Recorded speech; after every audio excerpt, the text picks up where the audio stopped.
Hey y'all, hey, it's Anne Marie.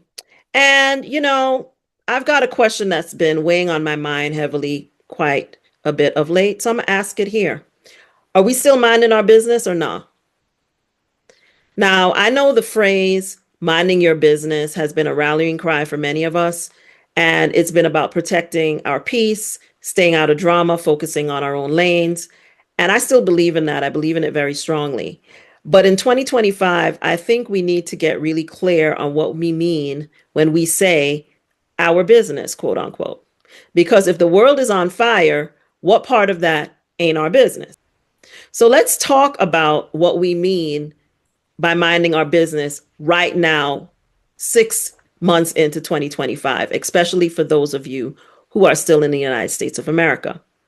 If we're saying, nah, I'm just minding my business, the real question is, what do we define as our business? Because let me tell you what I think is our business. For me, anything that happens to one of us can happen to any of us. Full stop, period. When Black people are getting fired for speaking up, that's our business. When Black immigrants are being deported under shady policies, that's our business. When Black kids are being harassed in school or Black trans folks are under attack, that is our business. We don't get to opt out just because we don't like a particular sector or don't necessarily agree with them on everything. Because if they're in the line of fire today, it's going to be us tomorrow. As I always say, if they come for them in the evening, they'll be coming for you in the morning. If they come for them in the morning, they'll be coming for you at night.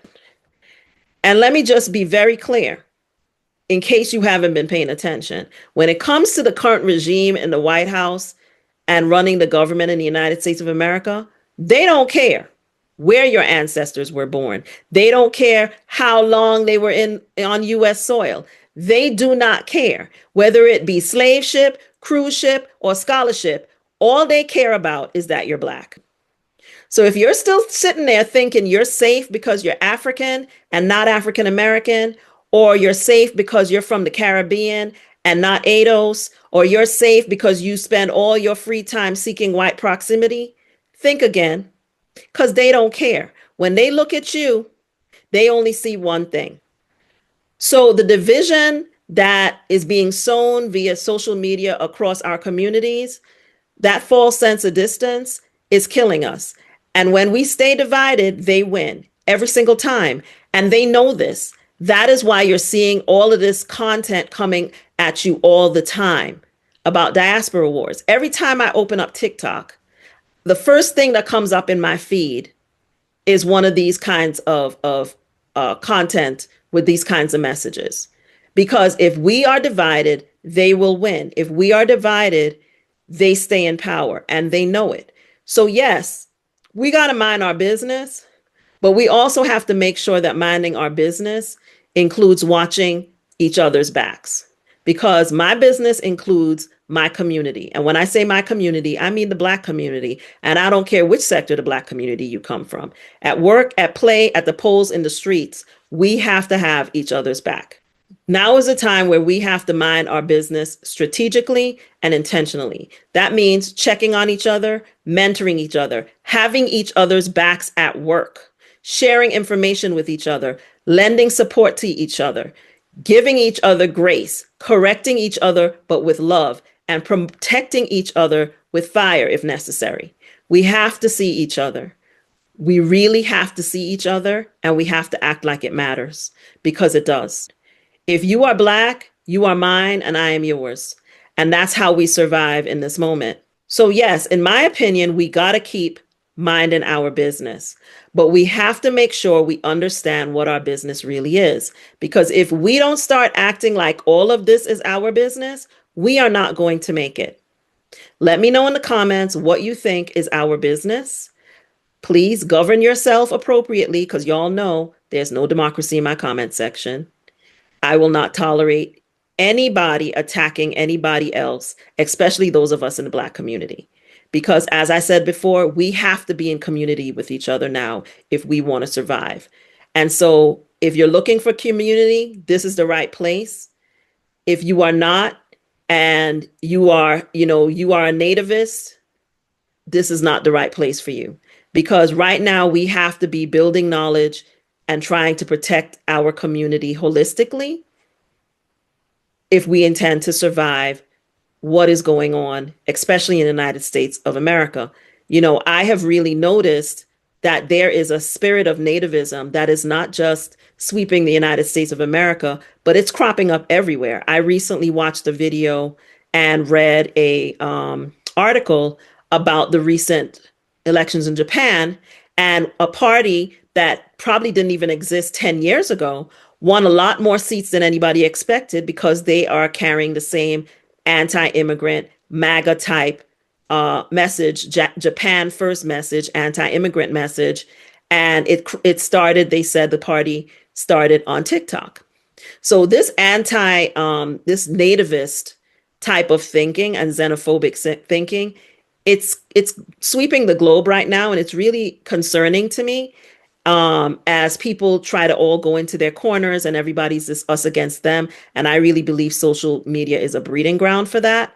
So it's really important to me that we really think about the messaging that is coming into our phones and on our, TVs and laptops, etc.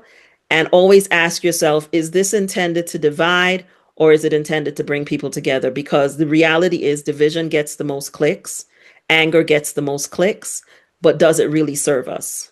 And is the things that we often see and hear about each other true?